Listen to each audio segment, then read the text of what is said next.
Salam dəyərli izləyicilər, 14 TV-nin efirində hər birinizi xoş gördük. Sözün gücü verilişinin Məhərrəm ayına özəl buraxılışında yenidən qarşınızdayıq.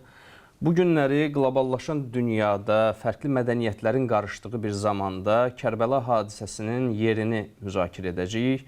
Qonağımız tədqiqatçı psixoloq Bəhruz Camaldır. Xoş gəlmisiniz Bəhruz bəy. Xoş gördük. Dəvətimizi qəbul etdiyib gəldiyiniz üçün təşəkkür edirik. Minnətdaram, mən də sizə və kanalın yaradıcı heyətinə öz təşəkkürümü bildirirəm. Belə maraqlı mövzunu müzakirə predmet elədiyiniz üçün. İlk sualımız budur ki, Kərbəla hadisəsi sadəcə tarixi bir hadisədir, yoxsa qlobal təsirlərə malik bir hadisədir? Kərbəla hadisəsinə, ümumiyyətlə Kərbəla barəsində danışmaq mənim üçün biraz çox çətindir. Nəyə görə çətindir? Tarixdə baş vermiş ən real faktı, amma günümüzə qədər ən çox təhrifə və yanlış, belə deyək də, oxunuşlara malik olan bir hadisədir. Ona görə bu nöqteyi nəzərdən Kərbəla barəsində biraz danışmaq rahat olduğu qədər də çətindir.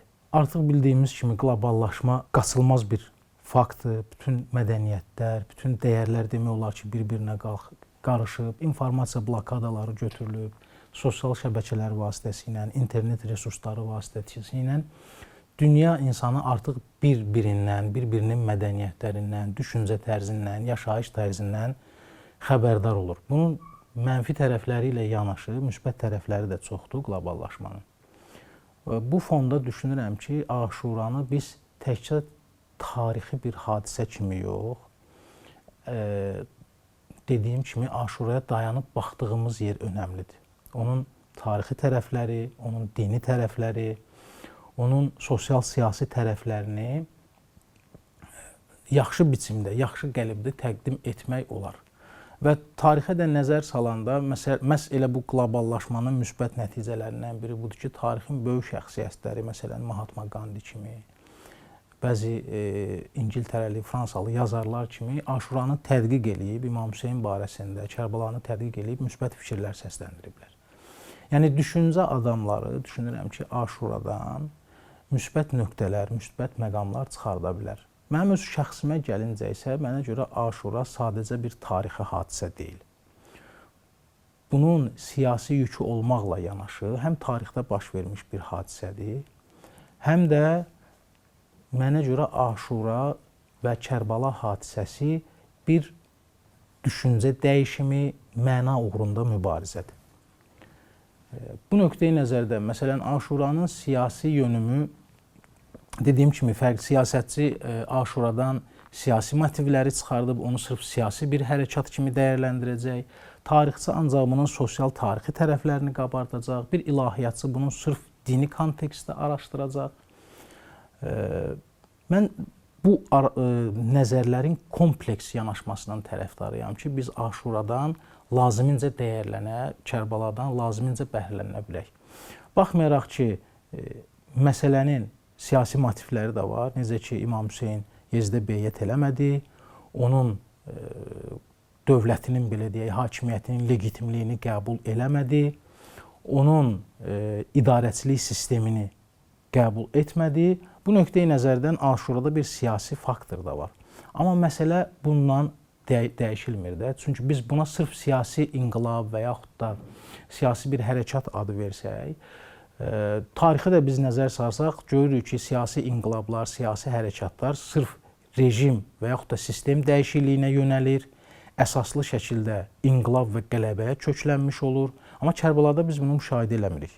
Yəni, İmam Hüseynin rejimin və yaxud da siyasi sistemin dəyişdirilməsi kimi bir iddiası da yox idi.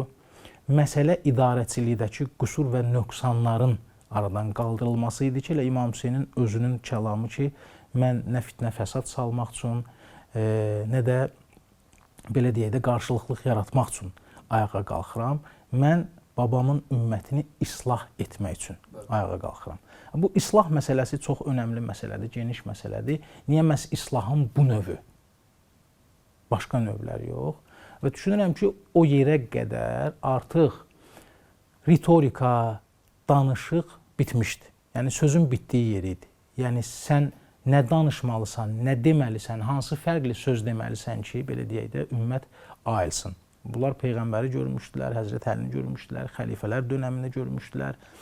Din oxunuşunun Peyğəmbərdən, xilafət dönəmindən sonra təhrifə məruz qalması Kərbəla hadisəsinin yaranma zəminindən biridir. İmam Hüseyn də məhz bu oxunuşun buna qarşı çıxırdı ki, insanlar din vasitəsilə istismar olunmasın.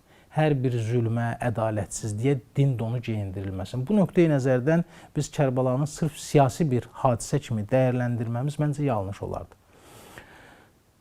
Dini nöqteyi nəzərdən də Kərbəla bir din hadisəsidir, yəni həm də dini tərəfləri var, çünki ortada təhrif olunmuş din motivi və buna mübarizə var. Tarixsəlliyi də öz yerindədir ki, tarixi faktdır, sosial tərəfləri var, Kərbəlanı yaradan sosial tarixi faktorlar var. Biz Kərbəlanı araşdırmaq üçün Kərbaladan öncəki tarixi durumu, tarixi vəziyyəti, sosial vəziyyəti araşdırmalıyıq. Ona görə Kərbaladan doğru düzgün nəticələr çıxartmaq üçün məncə bu dediyim məsələlər kompleks şəkildə hamısı bir yerdə araşdırılmalıdır. Həm də ki, Kərbəla hadisəsi həm də sosial cəhətdən oradakı o, belə deyək, 72, belə deyək, rəmzi bir rəqəmdir əslində bu. Az da ola bilər, çox da ola bilər, o ayrı bir mövzudur. Oradakı o kiçik bir dəstənin bir-biri ilə olan münasibətlərinin belə müəyyən bir, baxırsan ki, sosial, bugünkü cəmiyyətdə nə cür bir təsirləri var. Məsələn, cəmiyyət əgər o cür olsa, prototipidir, ideal bir cəmiyyət prototipidir məncə. Digər bir sual da budur ki, Kərbəla hadisəsi, həyat, yaşamağa dəyərmi sualına necə cavab verir? Çox maraqlı sualdır. Ümumiyyətlə, bu həyat yaşamağına dəyərmi sualı əxlaq fəlsəfəsində, ümumiyyətlə fəlsəfədə bu günə qədər də müzakirə mövzularından biridir. Məşhur psixoloqlardan birinin sözü var, deyir ki, əgər fəlsəfə həyat yaşamağına dəyərmi sualına cavab tapa bilsə, başqa sualları cavablandırmasa da olar. Bu kontekstdə həyat yaşamağına dəyərmi? Fərqli fikirlər var. Məsələn, bir qrup filosoflar həyatda heç bir mənanın olmadığını, həyatın absurd olduğunu deyirlər və bəli, nihilizmə də bir növ gəlir çıxır, amma bunlar praktiki ağıl müstəvisində məsələni analiz edirlər. Deyirlər ki, praktiki ağıl hər bir işdə onun faydalılıq əmsalına görə qərar verir. Yəni, mən hər hansısa bir işi görürəmsə və yaxud da hər hansı bir işdən çəkinirəmsə, onun mənə faydası daha çoxdur, yoxsa zərəri daha çoxdur? Faydası daha çoxdursa, praktiki ağıl deyir ki, sən bu işi görə bilərsən. Bu kontekstdə deyirlər ki, əgər bugünkü yaşadığımız həyatda, əgər mənim əziyyətlərim, çəkdiyim əziyyətlər, istirablar, sarsıntılar faydadan və mənim xoşbəxtliyimdən çoxdursa, praktiki ağıl deyir ki, belə həyatı yaşamağına dəyməz. Və bu elə gətirir, nihilizmə çıxardır. Bir qrup deyir ki, həyat hər bir çətinliyi ilə yaşamağına dəyər. Bir qrup da deyir ki, əslində həyata anlam verən, həyatı dəyərli edən yaşadığın məna və motivdir. Sən hansı məna və motiv uğrunda yaşayırsan? Yaşamın öz-özlüyündə heç bir, belə deyək də, dəyəri yoxdur. Onu dəyərli edən sənin amalın, sənin arzuların, sənin ideyalarındır. Məncə bu daha məntiqli yanaşmadır. Bu kontekstdə nəinki həyat, hətta ölüm belə məna tapa bilir. Məna tapa bilir. Və düşünürəm ki, Kərbala hadisəsi bizə göstərdi ki, məsələn, İmam Hüseynin o məşhur sözü var da, düşmən oğlu düşmən məni iki yol ayrıcında qoyub, bir zillətə boyun əymək, bir də ölüm. Mən zillətlə yaşamaqdansa şərəflə ölməyi üstün tuturam. İndi kontekstdə deyirəm də, şərəflə ölməyi üstün tuturam. Əslində bu ifadə həm həyata bir məna qatır, yaşama, həm də ölümə bir məna qatır. Həyata bu cür məna qatır ki, ola bilsin ki, sən 100 il, 50 il yaşayasan, amma zillətə boyun əyərək, boyunduruq altında yaşayasan. Sən cismən varsan, yaşayırsan, amma ruhan artıq ölüsən. İmam Hüseyn Kərbala hadisəsi bizə göstərir ki, yaşamağı anlamlı edən azad və hür yaşamaqdır. Bu yaşadığın qısa müddəti doğru düzgün dəyərləndirib, daha az istirab, əziyyətlə və daha xoşbəxt yaşamağı bacarmaqdır. Yaşamağı anlamlı edən budur. Yox, əgər belə bir yaşantı olmayacaqsa, bəzən ölüm bu cür yaşamaqdan daha dəyərli olur. Ölmə də bir fərqli, çünki ölüm şuuru da əxlaq fəlsəfəsində, dinlərin fəlsəfəsində ən qlobal mövzulardan biridir və bir çox filosoflar deyir ki, hətta bugünkü mədəniyyətin, incəsənətin formalaşmasında belə ölüm şuuru və ölüm qorxusu durur. İnsanlar psixoloji olaraq bu ölüm qorxusunun baskısını azaltmaq üçün bunu incəsənətdə, teatrda, filmdə, ədəbiyyatda kompensasiya eləyiblər. Amma Kərbala hadisəsində biz baxıb alternativ ölüm şuuruna alternativ oxunuşu görürük ki, əslində ölüm qorxmaq üçün deyil, ölümü də mənalı eləyən, ölümdən qorxuzan və yaxud da ölümü də sevdirən sənin mənandır. Hansı məna uğrundaysan yaşamısansa, ölümün də. Həzrət Hüseyn göstərdi ki, bu cür zillətə boyun əyib yaşamaq mənasız və elə ölü yaşamaq kimidir, amma bu məqamda həyatı sonlandırıb ölmək daha dəyərlidir. Və necə ölmək, məsələn, şəhidlik belə deyək də, şəhidlik anlamını qabartdı. Baxmayaraq ki, İslam şəhidlikdən danışır. Həzrət Hüseyn həyatla şəhidliyin, həyatla ölümün elə bir praktiki sərhədlərini cızdı. Və başa saldı ki, həyat mənalı necə olur, ölüm də mənalı necə olur. Necə ki, Həzrət Əli Əkbərin buyurduğu kimi baldan da şirin olması məsələsi. Artıq bunlarda ölüm qorxusu məsələsi yox idi da. Biz deyək ki, bunlar ölümdən qorxurdular. Digər bir sualımız isə budur ki, sizcə Aşura hadisəsi Peyğəmbərə isnad edilən qızıl orta prinsipi ilə ziddiyyət təşkil edirmi? Çox maraqlı sualdır. Əslində bu yazılarda da bəzən oxuyuruq. Bu hədis qeyd olunur ki, Peyğəmbər deyib ki, səhv eləmirəmsə ərəbcə belədir, xeyrül umuri awsatuha. Hər bir işdə orta yol ən yaxşı yoldur. Mən bu hədisin qaynağını kifayət qədər araşdırmışam.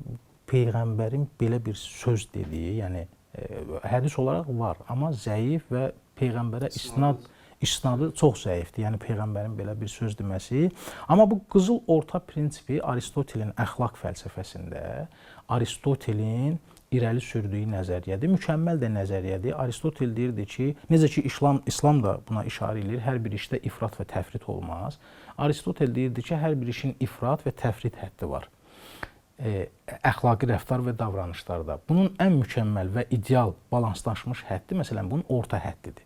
Məsələn, Aristotel deyirdi ki, cəsarət həmən o orta həddir. Cəsarətin ifratı başı pozuqluqdur, belə deyək də, o axmaq cəsarəti deyirlər də. Yəni düşünülməmiş hər bir işi görmək. Amma bunun təfrit həddi qorxaqlıq və ağciyərlikdir. Cəsarət artıq qızıl ortadır. Çox mükəmməl konsepsiyadır. Amma mən düşünürəm ki, bəzən İslamın ana prinsipləri ilə, məsələn, Quran deyir ki, vəçdəni bu tağut. Tağutdan uzaqlaşın, çəkinin. Bu biraz uyuşmur. Məncə hər bir işdə, bəlkə də yanlış edir, amma mənim gəldiyim qənaət budur. Məncə hər bir işdə orta yolu tutmaq olmaz. Bəzi işlər var ki, xüsusilə də haqq və batilin sərhəddinin təyin olunmasında orta yol haqqı batilə qurban verməkdir. Məsələn, hüquq fəlsəfəsində də bəzən bu cür araşdırmalar və bu fikirlər var. Hansısa bir cinayət işi və yaxud da hansısa bir hadisə araşdırılanda, əgər məsələ o qədər qarışıqdır ki, həqiqəti təyin eləmək məsələn biraz çətindir, onda qarşı tərəfləri barışdırmağa çalışırlar ki, məsələn, ortaq məxrəcə gəlib bunları barışdırsınlar. Praktik olaraq bu işdəydi.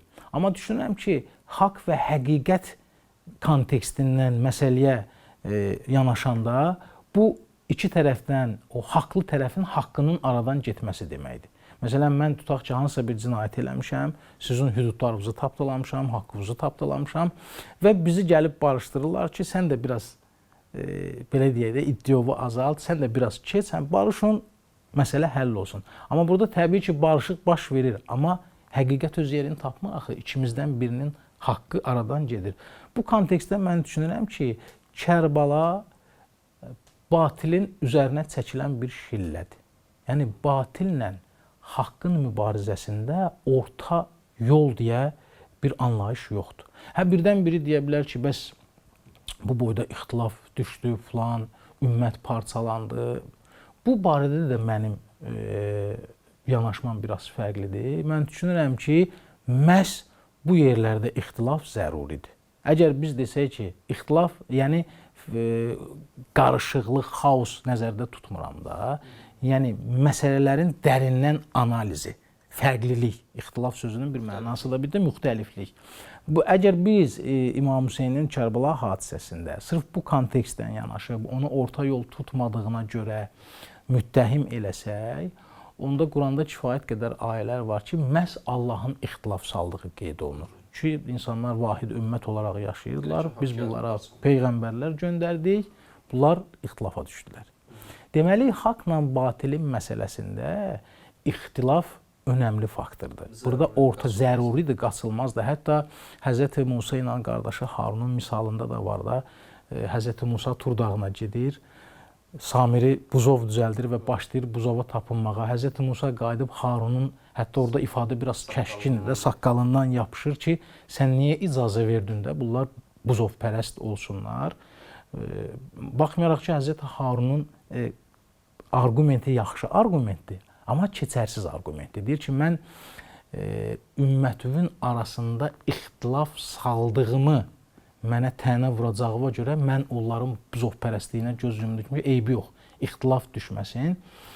Başqa ayələrin kontekstində Samiriyə qarşı Həzrəti Musanın münasibətində görsənir ki, heç də bu argumentə müsbət rəy verməyib. Yəni, belə bir şey yoxdur ki, tövhidin, belə deyək də, əvəzində, Allaha pərəstişliyin əvəzində hansısa bir din, inanc yaransın və sən ixtilaf salınmasın deyə bunun qarşısını alasan. Yox, batillə haqqın mübarizəsində orta yol, bəlkə də o dediyimiz kimi qarşılıq, fərqli yanaşma və ixtilaf mütləq şərtdir ki, batillə haqqın sərhədləri seçilsin. Çünki məsələ də bilirsiniz necədir? Əslində, batillə haqqın da yox. Mən düşünürəm ki, dünyada bu dəqiqə, elə o dönəmdən bu yana qədər haqla batilin mübarizəsi getmir. Haqla haqq görünənin mübarizəsi gedir. Çünki batil öz-özlüyündə batildir. Bu öz-özlüyündə heç vaxt irəli gedə bilməz. Batilin irəli getmək üçün onun bir haqq libasına, haqq donuna bürünmür. Bəli, köpük məsələdir. Bu nöqteyi nəzərdən əslində Həzrət Hüseynlə Yezidin qarşı durması da haqla haqq görünənin qarşı durmasıdır. Yezid o həddə idi ki, yəni haqq o qədər, batil o qədər haqq donuna, libasına bürünmüşdü ki, Yezid kimi bir əyyaş, əhlişef bir adam müsəlmanların xəlifəsi kimi təqdim olunurdu. Ona görə mən düşünürəm ki, bax, haqla haqq kimi görsənənin ayırt edilməsində ixtilaf mütləq şərtdir. Bu olmalıdır. Zaten elə bu haqq kimi görünənin də o cür olduğunu, zaten bu cür bir hadisə aşkara çıxara bilərdi ki, Mədinə əhlinin hadisədən xəbər tutduqdan sonra verdiyi reaksiyada. Bəli, çünki hətta Həzrət Hüseynin dönəmində Həzrət Hüseyn Mədinədən çıxıb Kərbəlaya tərəf gedəndə səhabələrin içində bəziləri gəlib ona bu cür nəsihətlər də verənlər oldu, orta yolu tut, bu cür nəsihətlər verənlər oldu. Amma məsələnin məğzi bundan ibarətdir ki, axı mənim hədəflərim əgər haqqın bərpasıdırsa, burada orta yolu tutmaq haqqa zülm eləmək deməkdir. Mənim o birisi haqq görsənəndən heç bir fərqim olmayacaq. Zaten haqqın getməsinə səbəb olurdu. Necə ki, İmam özü də buyurdu ki, əgər xəlifəsi, bu İslam ümmətinin xəlifəsi Yeziddirsə, o zaman İslamın fatihəsini vermək lazımdır. Digər bir sual isə bu hadisəyə, Kərbəla hadisəsinə baxdığımızda vəhdəti necə dəyərləndirmək olar? Maraqlı sualdır bu da. Əslində düşünürəm ki, vəhdət çox önəmli mövzudur və vəhdət də məncə düzgün dəyərləndirilməlidir. Biz adətən bu vəhdət kəlməsini çox eşidirik. Amma məsələnin məğzinə varmırıq. Mənim gəldiyim qənaət budur ki, öz-özlüyündə vəhdətin heç bir dəyəri yoxdur. Vəhdəti dəyərli və mənalı edən şey üzərində vəhdət olunan şeydir. Mən nəyin üzərində vəhdət edirəm? Nə üçün vəhdət edirəm? Vəhdətə dəyər qatan, mənalı edən olur. Çünki batil üzərində də vəhdət eləmək olur. Çünki Quran ayələri də var, kifayət qədər bunu isbatlayan, tarixi hadisələr də var. Vəhdəti dəyərli edən şey o üzərində olunan şeydir. Yəni mən nə üzərində vəhdət eləyirəm? Əgər mən batil üzərində vəhdət eləyib, gözümlə gördüyüm, Peyğəmbərin barəsində dəfələrlə müsbət fikirlər dediyi Həzrət Hüseynə xarici, dindən çıxmış adı verəcəmsə, bu vəhdətin heç bir dəyəri yoxdur. Kimsə bunu da arqument gətirə bilər ki, bəs belə hamıdan ağıllı İmam Hüseyn çıxdı, bu boyda İslam ümməti xəlifəni qəbul elədi, amma bu qəbul eləmədi. Vəhdəti pozdu, vəhdəti sındırdı, ümmət arasında qarşılıqlıq saldı. Təbii ki, batillə heç bir vəhdət yol verilməzdi. Əgər İmam Hüseyn öz ideologiyası, öz düşüncəsi, öz konseptinə görə bu adamın yanaşmalarını, oxunuşunu, həyat tərzini batil bilirsə, bununla heç bir vəcdə vəhdət təşkil eləməyəcəkdir. Yəni, vəhdəti dəyərli edən şey üzərində vəhdət olunan şeydir. Bu kontekstdə düşünürəm ki, Kərbəla bizə bir xətt, bir yolcudur ki, siz ancaq haqq üzərə bağladığınız vəhdətlər dəyərli vəhdətdir, qurucu vəhdətdir, cəmiyyətə və insanlığa faydalı vəhdətdir. Batil üzərində qurulan vəhdətlər hamısı köpük kimidir. Gec-tez onlar dağılacaq. Digər bir sualımız isə bundan ibarətdir ki, Aşura ilə şəxsiyyət tanıma və şəxsiyyəti dəyərləndirmə mümkündürmü? Hə, çox maraqlı sualdır. Ümumiyyətlə, şəxsiyyət psixologiyasında insanın düşüncələri, onun emosiyalarını, emosiyalardan onun rəftar və davranışlarını formalaşdırır. Bəzən rəftar və davranışlarını da emosiyalarını formalaşdırır deyə bu görüşü də dəstəkləyən psixoloqlar var.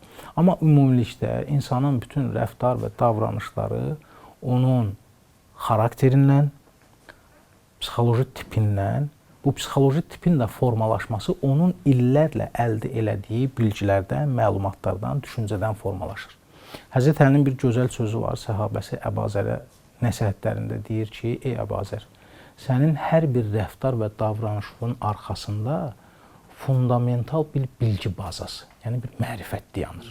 Düşünürəm ki, bu həmən şəxsiyyət psixologiyası ilə səsləşən hədisdir və bir tövsiyədir.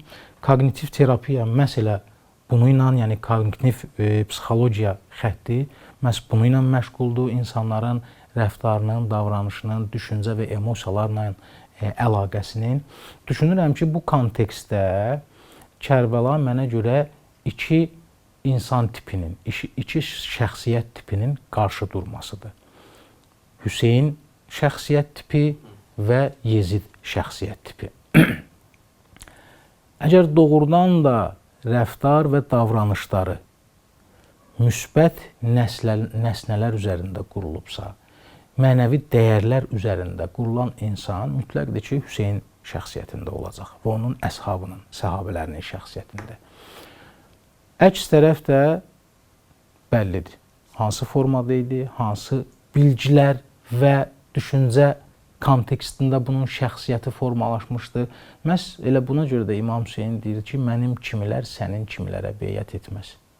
Əslində bu mövzu açıq, qiyamətə qədər açıq qoyub. Yəni mən xarakterdə, mən şəxsiyyət tipində olan insanların sənin xarakter və sənin şəxsiyyət tipində olan insanlara tabe olması qeyri-mümkündür. Çünki biz həyatımızın mənaları tamam başqadır. Bizim həyata baxış bucağımız tamam başqadır.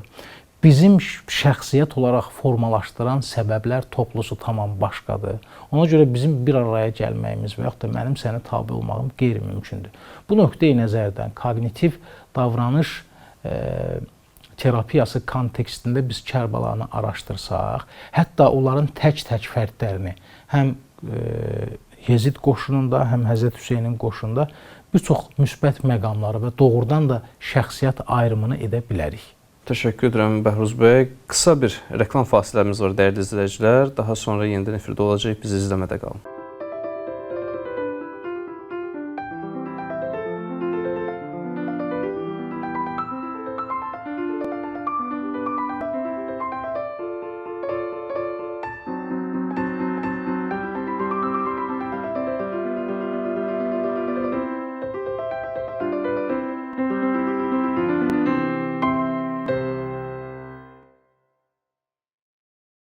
Bəhruz bəy, Aşura özünü dərk və özünü tanımada nə kimi rol oynayır?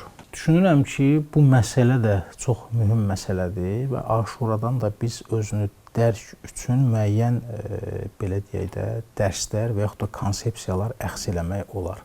Ümumiyyətlə şəxsiyyət psixologiyasında özünü dərk, yəni indi və burada hisslərimin, düşüncələrimin, emosiyalarımın idarə olunmasıdır. Məsələn, Karl Rogers həqiqi mənlə saxta mənin ayrımını bu məqamda elirdi. Məsələn, mən hirslənirəm, hansısa bir hadisə məni hirsləndirir. Bu hadisə, sırf hadisənin özünə görə mən hirslənirəm, mənim emosiyalarım qabarır. Yoxsa mən hirsliyəm deyə hadisəyə o cür reaksiya verirəm. Bu geniş kontekstdə müzakirə olur və yaxud da həqiqi mənimi tanımaq üçün baş vermiş hadisə, məni əsəbləşdirən hadisə, mənim dəyərlər sistemimə toxunduğu üçün məni narahat edir. Yəni bəzi sistem qurmuşam, özümü bu sistemdə komfort zonamdayam və bunu dəyər hesab edirəm. Bu o dəyərləri uçurtduğu üçün mən əsəbləşirəm, yoxsa həqiqət olduğu üçün əsəbləşirəm. Yəni elə eyni mənadır ya. Yəni həqiqətlə qarşı durmada mənim öz həqiqətim, yəni özümdən qurduğum mən obrazı dağılır deyə mən reaksiya verirəm. Əslində mən düşünürəm ki, Kərbəla hadisəsi əvvəldə də qeyd elədim, həqiqətlə həqiqət görsənən. Kərbəla hadisəsi həqiqi mən və yalançı mən. Bunun mübarizəsidir. Jungun maraqlı bir fikri var. Deyirdi ki, mən hadisələrin təsirindən formalaşan mən deyiləm. Mən olmaq istədiyim mənəm. Çox möhtəşəm ifadədir. Bəzən hadisə və situasiyalar, o əvvəldə də dediyim kimi, yalançı mən formalaşdırır. Mən bir yazım var idi, insan ən azı 5 məndən biri ilə yaşayır. Bəzən cəmiyyət sənə bir mən, bir şəxsiyyət yükləyir, amma sənin həqiqətin o deyil. Sən cəmiyyətin sənə yüklədiyi mən stereotipi ilə yaşayırsan və özün o barədə təsəvvür edirsən ki, mən oyam, amma sən o deyilsən. Mən düşünürəm ki, Kərbəla bax bu stereotipləri, bu şəxsiyyətləri ayırmaq üçün bir dənə məhəc daşıdır. Həzrət Hüseyn göstərdi ki, mən hadisələrin təsirindən formalaşan mən deyiləm. Mən olmaq istədiyim mənəm. Amma qarşı tərəf qoşun isə hadisələr fonunda formalaşdırdıqları məni yaşayırdılar. Bunlar mömin idilər, namaz qılırdılar. Bunların o daxilindəki o bədheybətin üzə çıxması üçün tutarlı bir şərait lazım idi. Bunlar namaz da qılırdılar, oruc da tuturdular. Yəni İmam Hüseyni qeyri-dindarlar öldürmədi ki. Oruc halında Kərbəlaya gələn adamlar var idi. Və İmam Hüseyni Allaha yaxınlaşmağa görə öldürən insanlar var idi. Bəli, ən azı. Və İmam Hüseyn əslində demək istəyirdi ki, siz hadisələrin formalaşdırdıqları insansınız. Amma mən özümü yaratdığım, formalaşdırdığım insanam. Onların həqiqətini, o Kierkegaardın bir dənə qəşəng sözü var. Deyir ki, insanlar özünü dərk və özünü tanımadan ona görə qaçır ki, daxilindəki bədheybəti görmək istəmirlər. Bilirlər daxillərində bir dənə bədheybət var, onu görmək istəmirlər. O xoxanla qarşı-qarşıya gəlmək istəmirlər. Ona görə yalançı yarlıqlarla, yalançı kimliklərlə o bədheybəti kompensasiya edib bastırmağa çalışırlar. Bir misal vuruldu ki, biri məsələn şəkil çəkdirmək istəyəndə deyirsən ki, gəl şəkil çəkdirək. Deyir ki, yox, mənim şəkil çəkdirməklə aram yoxdur. Deyir, yox, məsələ onun şəkil çəkdirməklə arası olması deyil. O bilir ki, eybəcərdir. O şəkildə eybəcərliyini görmək istəmir. Ona görə şəkil çəkdirmək istəmir. Bu konsept çox möhtəşəm konseptdir. Biz məsələyə bu cür yanaşsaq, İmam Hüseyn bunların doğrudan da daxilindəki bədheybəti üzə çıxartmaq üçün və bunlar din, mənəviyyat, şəriət adına maskalanmış olduğunu üzə çıxartmaq üçün elə bir metod seçməli idi ki, təsirli olsun. Bu metodda ölüm idi. Bu metodda elə Kərbəla hadisəsinin yaranması idi ki, onların daxilindəki o kimliklərini, şəxsiyyətlərini üzə çıxartsın. Və nəinki orada onun qarşısında olanlar, onlardan öncəki və Bəli, özündən sonrakılar, yəni dediyim kimi də prototiplərdir bunlar. Qəliblərdir. Bu qəlibə sal, analiz elə. Həm şəxsiyyət tiplərini, həm xarakter tiplərini. Yəni dediyim kimi, bax, Peyğəmbər dönəminin insanı bildiyimiz kimi vəhşi Peyğəmbərin əmsi Həmzənin qulağını kəsir, burnunu kəsir, ürəyini çıxardır. Bu İslamda şəriətində də qadağan olunmuş bir rəftar və davranışdır. Yəni sən hətta düşmən qoşununda belə öldürdüyün şəxsin cəsədinə hörmətsizlik edə bilməzsən. Hörmətsizlik edə bilməzsən. Hətta o kafir olsa belə, din düşməni olsa belə. Yəni öldürdün və salam. Hörmətsizlik edə bilməzsən. Həddi aşmaq kimi dəyərləndirir.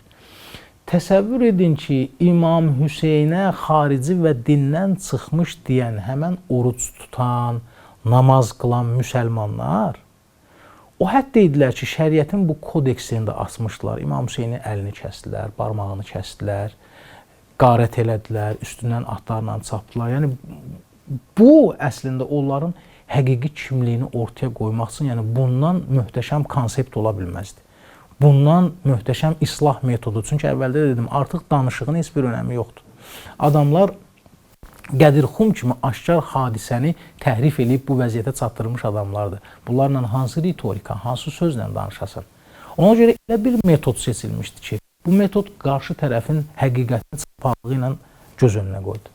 Əslində qarşı tərəfin də bir göstərir ki, bunlar əslində İmam Hüseyni yox, vaxtı olsa da, imkanlar, şəraitlər olsa da elə Peyğəmbərə bunu edərdilər. Və şərait onlara yaratdı ki, ən azından, necə ki, Yezid özü də deyir ki, Bədirdəkilərin qisasını aldım. Digər bir sual isə budur ki, sizcə Kərbəla hadisəsi nifrətin təzahürüdür, yoxsa sevginin? Maraqlı sualdır. Əslində hadisənin özünə baxanda biz orada sevgi müşahidə edə bilmirik. Amma xanım Zeynəbə baxanda? Xanım Zeynəbin yanaşmasına baxanda ki, mən Kərbəlada gözəllikdən başqa bir şey görmədim, bu söz adamı düşündürür. Mən deyərdim ki, hətta İmam Hüseyn, baxmayaraq ki, danışırıq, qarşı tərəflər bədheybət idi, bunlar xarakter, tipoloji olaraq tamam fərqli insanlar idi. Amma İmam Hüseyn onlarla belə rəftarda, hətta döyüşdə və yaxud da ritorikada, belə deyək də, həddi aşmırdı. Və çox maraqlı bir dənə nüans var burada. Mən ona görə, bax, məhz bu nüansa görə mən qiymətlənirəm ki, Aşura həm də məhəbbətin təzahürü idi. Çox təzadlı yanaşmadır.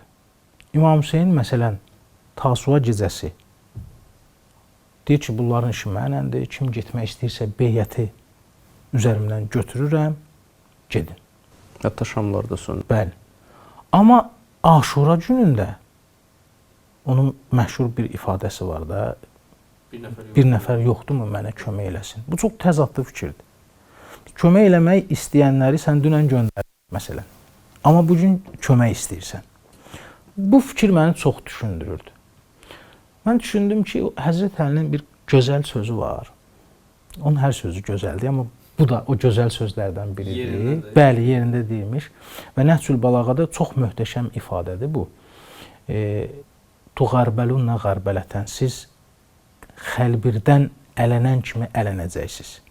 Yəni, Həzrət Əli demək istəyirdi ki, tarixin elə dönəmi gələcək, elə vaxt gələcək ki, möminlər, müsəlmanlar belə, necə ki, xəlbirin gözləri xəlbir ələkdən biraz böyük olur da, xəlbirdən ələnən kimi bu sosial, ictimai proseslər sizi ələyəcək, xəlbirin içində ancaq doğrudan da o böyük, daha saf dənələr qalacaq.